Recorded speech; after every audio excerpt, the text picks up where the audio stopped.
Hi there and welcome to this video, and in this video we're going to look at a few of the images that I captured in Lisbon, Portugal recently. If you watched my previous video, you'll know that when I was in Portugal recently I managed to get a few hours in Lisbon, and I chose to really focus on still images rather than video. And I used it, because I was only there for a brief period of time, I used it as a bit of a scouting mission for a future trip back to Lisbon. Those of you who've been to Lisbon will know that it's quite quirky. It's got a lot of architecture, it's got some interesting trams, it's got great food and really nice weather most of the year. And for me, it's only about 3 hours from London, and it's about a 12–15 euro cab ride from the airport into the centre. So it's a really lovely location. And when we talk about Lisbon, we've got to remember there's also the wider Lisbon area. It's not a big city, but you can get the train along to Estoril and Cascais, which have their own individual characters down on the coast. Great seafood there if you're interested in that. And it's only about a 20–30 minute train trip along the coast. So as you will have seen in my previous video, which was about the process I go through of really preparing for a trip like that, because I was only there for a short period of time, I had to do quite a lot of research to make sure that I could maximize my time there. And I'd done my detective work, I'd found a number of locations, I decided to focus on sunrise and then the trams and see if I could find some really good locations, so when I go back in the future I'll be able to really pick out those places and go back and spend a bit more time and perhaps get some slightly better shots from those locations. So let's start with sunrise. Sunrise was at in January was about 8 o'clock in the morning. So really good. I was able to get up and out well before that, and it gave me time before my other meetings to get out for a quick walk around. So really preparing where those locations are really important. I was slightly constrained by the time I had there, and I'd located an elevated park that looked across the city towards the sunrise. It's called the Mirador de São Pedro de Alcântara, and you'll show it on the map. It's elevated up at the top of the Gloria funicular tram and next to the number 28 tram line, so there's a little bit of other interest around that area as well. Took me about 15 minutes. It's quite a steep walk up the final bit to where the park is. And when I arrived, this is what happens so often when you go to a location. The shots you see are taken at the optimum time. When I arrived there, the park is partly closed for renovation, so you were slightly constrained into the areas you could go in and therefore the shots you could get. It's a good location for sunrise because it does look across the city towards where the sun comes up above the castle. However, it does lack a bit of foreground interest, and that's closer in foreground interest. It looks out across the roof of the main station, which isn't the most ornate. You're shooting towards the sun, and the side of the hill opposite is in shadow at sunrise. And therefore it's a very high dynamic range shot you're going to have to take, and it's these kind of insights that a scouting mission can really give you. So let's take a look at some of the shots I got when I was there, because I did have to adapt the style I was shooting for the location. Okay, so let's start with 3 shots that I took at the Mirador de São Pedro de Alcântara. We've got one, this was the first one I took, and these 2 are after the sun had come up. As you can see, colours were beautiful in the sky, and with a little bit of post-processing it really brought those out. I chose in the end with this one because it was so much contrast between the shadow of the town, because the sun was yet to come up, the sun was still behind there. You got the colours in the sky, but there was no light falling on the buildings opposite me. But beautiful colours. That's the kind of sunrise you can expect to get in Lisbon on many days. Once the sun came up, it came up exactly where the photographer's ephemeris had told me it would come up. Sadly, it was further along than I'd anticipated. If we look at this one here, this image here, you can see the castle is over here. And the sun came up down here. There was a crane, and you can see the railway station roof in front of you. And this is the slight downside of this location, is that you're shooting towards the sun. It's very high contrast, high dynamic range, and there's very little foreground interest that's really attractive in the way. What I tried to do here was capture some of the balustrade and then the trees in the park next to me, just to give a little bit of framing. On this occasion I was shooting handheld. I didn't take a tripod with me, I didn't take any filters with me. I did think, well, it would be possible potentially to use a graduated filter here.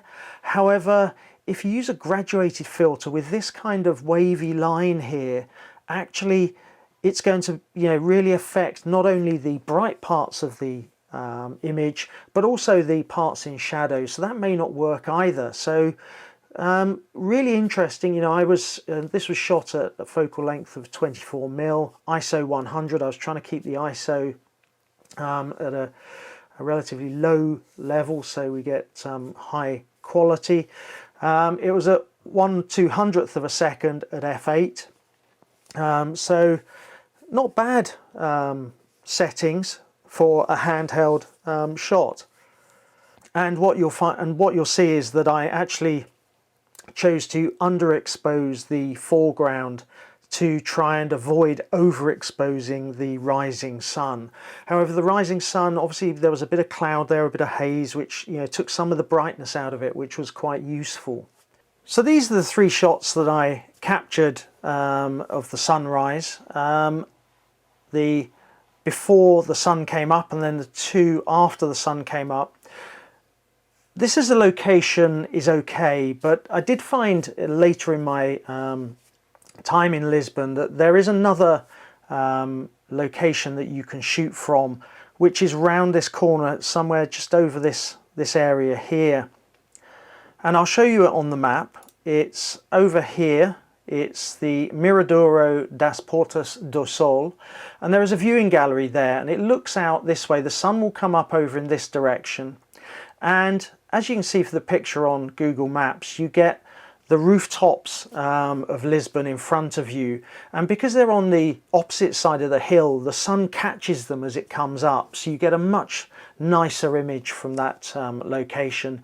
It was about 45-minute walk from my hotel, whereas the other gardens was only 15 minutes, but next time I'll probably get a taxi over there or walk over there for some sunrise shots, because it looks a much better location. As I say, I only went there in the middle of the day in the end, and therefore didn't get the chance to shoot sunrise there. So this is one of the great things about being able to scout somewhere. You can work out what are the best locations for these photos that you can only get perhaps one or two opportunities to get.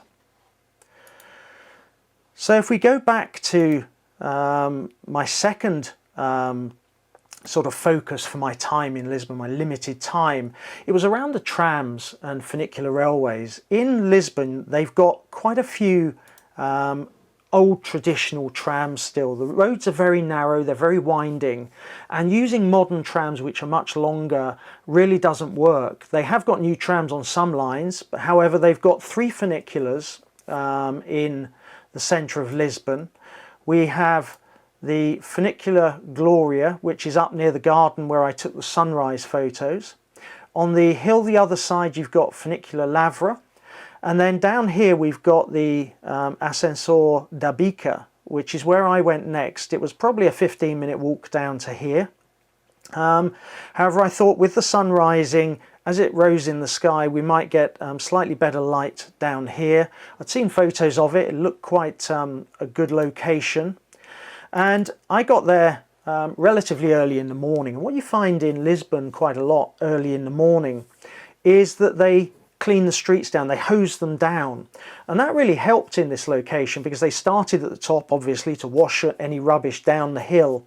And what you can see is these guys down here, they were still cleaning.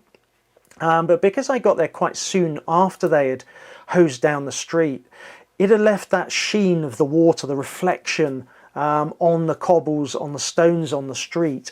And in post-production, that's allowed me to really lift that and have some real nice definition along with the tracks leading your eye down. Now these funiculars, there's two carriages, one at the top and one at the bottom, and as they go down they're counterweighted and they pass each other down in the middle. You can just see the space where they pass because they're connected by a cable. And I thought I'd get close in because they got this beautiful yellow colour. You've got some really nice architecture in there, the wheel that is the brake. And you had a few people walking around, so people walking off to work, but not too much here, so you've got those leading lines running down. So I took a few shots from the top, and then as you get down to here you see it goes over the crest of a hill here. So I walked down to the bottom, and as you can see down here there's a crest of a hill and the tram goes over the edge there. And the next shot that I captured was quite a good location down there. So it's always worth walking the length of, or the area, to really see where the different opportunities are for shots.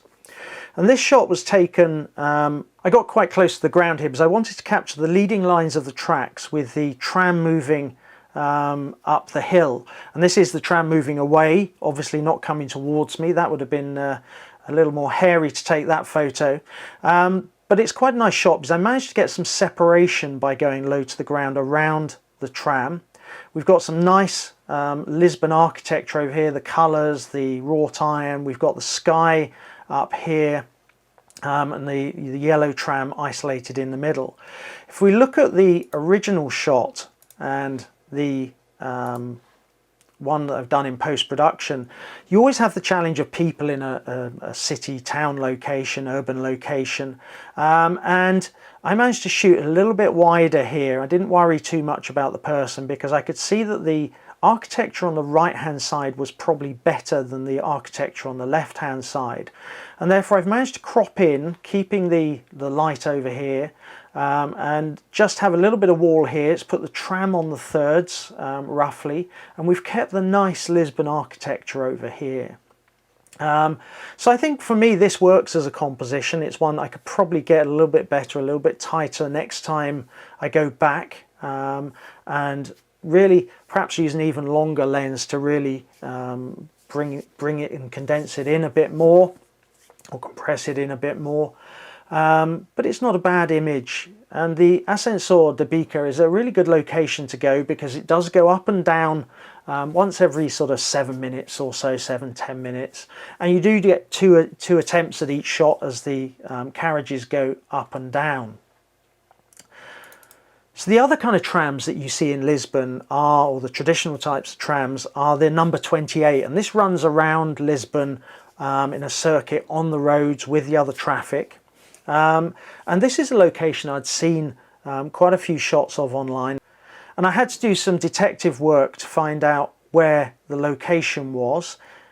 If we look at it on Google Maps, you can see Ascensor de Bica is just over here. And what you find is the number 28 tram runs around this central area, and when it gets to the end of Rua da Conceição, just along here, one of the main roads in the centre, it goes up this crescent shaped road here, and it's going up a hill as well, as you can see from the terrain map. And what you find is there's quite a good shot to be had from this intersection at the bottom looking up this crescent road.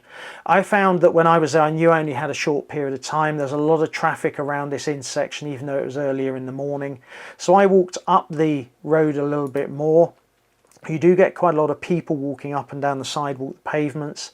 And what you can't see here, I took this shot as a series of shots with the camera on continuous shutter mode because there's a whole line of traffic of lorries, cars, buses behind it. This is the only shot I got where I didn't have a car going up this way or a car peeking out from behind the tram. The other challenge you'll find if we look at the original shot next to the shot from post-production is you get a lot of shadow in the morning down here, and the morning is really the only time you can get this kind of shot because of the amount of traffic. In the morning you get the shadow down here, you get the sun on these buildings up here, so there's a lot of contrast. However, I knew that with the Z7 I'd be able to crop in a little bit, and in post-production I'd be able to level up the exposures between the top of the buildings and the bottom. And as you can see from the Z7, even when you crop in a little bit, you get all the patina on the metal here still. So you get some, with that number of megapixels, you get some great images. And even bringing the shadows up, you don't lose any of the definition in those areas.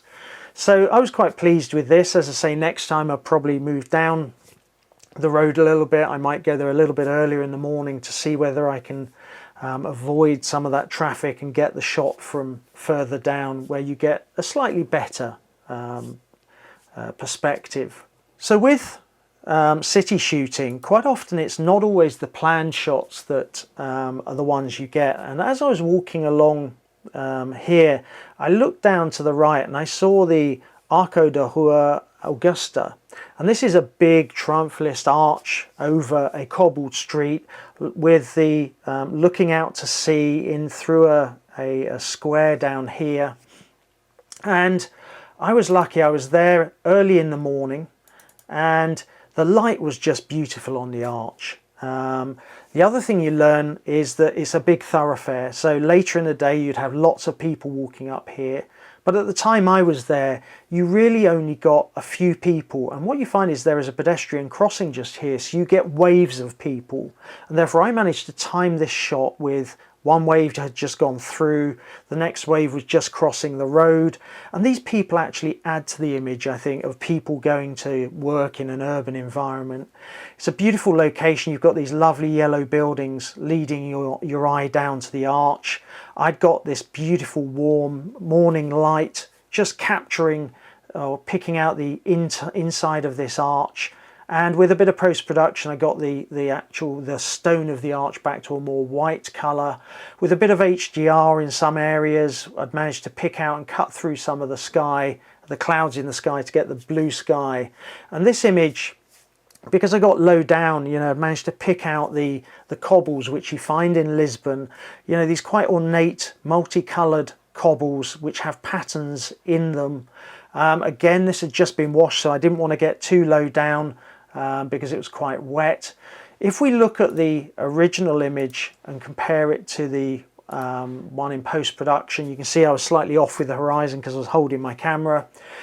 Because I was using a 24mm end of a 2470, the lines were out, and I knew I was going to have to use Lightroom and the transform capabilities of Lightroom to really straighten up the architecture.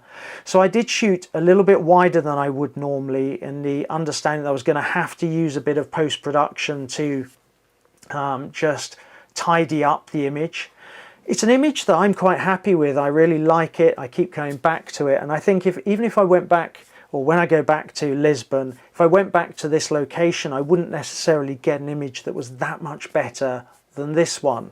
So you just never know what you're going to find in these urban locations, and that's part of the fun of shooting in a city location, in a location you perhaps don't know that well.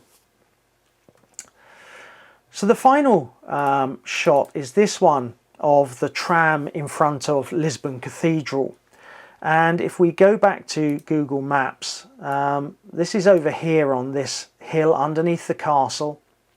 And it's probably easier to see if we go into satellite mode, because what we can see here is you've got the cathedral, you've got the facade of the cathedral, and this is where Street View is really useful, because what you can see is the tram goes round this sort of S-curve here with the cathedral behind it.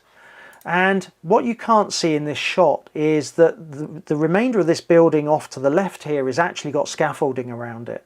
And this is one of the useful things about scouting a location, because Street View won't give you the up-to-the-minute view. And sometimes you'll find in cities the whole of the subject, perhaps the cathedral you're going to shoot, is having renovation works which will take many years, and it's under scaffolding or something. I was lucky the scaffolding was off to the side here, and what I was trying to do was capture the circular lines of the tracks going round. I was lucky on this occasion there wasn't a line of traffic following this tram because this was coming towards me. There weren't many people going up to the cathedral. This probably would be a better shot later in the evening with the evening light falling on the facade of the cathedral, but you'll get a lot more people at that time of night. If we look at the before and after image, you'll see again with the 24mm lens, a wide angle lens which you need to capture these kind of shots, you're going to get some distortion in the lines of the buildings, and therefore you are going to have to use post-production to really straighten up those lines to get a shot like this. And therefore it's really important to think about the camera and lens combination you're using, and also the capabilities of post-production when you're thinking about what image am I trying to capture. And this is where planning really comes into it. I knew that I was going to have to straighten up the lines on this, and therefore again I shot wider than I perhaps would have done. I was constrained by the scaffolding on the left hand side, I was constrained by a line of taxis on the right hand side, and therefore when I go back I'm going to be thinking about, can I move my position from shooting this image? And this is what you learn from a bit of practice, a bit of scouting. I only had one opportunity of one tram because it'd be 10 minutes before the next one came round, and I didn't have that time. So I would probably move down the street a bit, move across a little bit, because that would get me a slightly better angle on the cathedral. I'd only be adjusting the lines in a vertical perspective rather than the horizontal as well. And it would probably give me just a better balanced image. So you can learn a lot from perhaps going there, sitting and watching a couple of trams come past, actually taking a couple of shots as practice shots, having a look at them on the LCD on the back of the camera, working out whether you're shooting wide enough to be able to straighten it up in post-production. Perhaps the first time a tram comes around there'll be a moped coming behind it or a taxi. So it does take time to get the right shots in these locations. So I hope you've enjoyed this video. I hope we've shown you that in a very short period of time you can probably, capture quite a few pretty credible images, even if you're just scouting a location. I hope you enjoyed this video. If you did, of course, hit subscribe below, hit the notification bell and you'll be notified of future videos. And let us know in the comments below, are you looking to go to Lisbon, or perhaps you've been there? What were the good locations that you found for photography, for capturing some great images? Share them below. It'd be great to share as a bit of a community if you've been to Lisbon. I hope you enjoyed this video. I'll leave you with some of the images I got while I was there in the short period of time I had to capture some images, and I look forward to seeing you in a future video.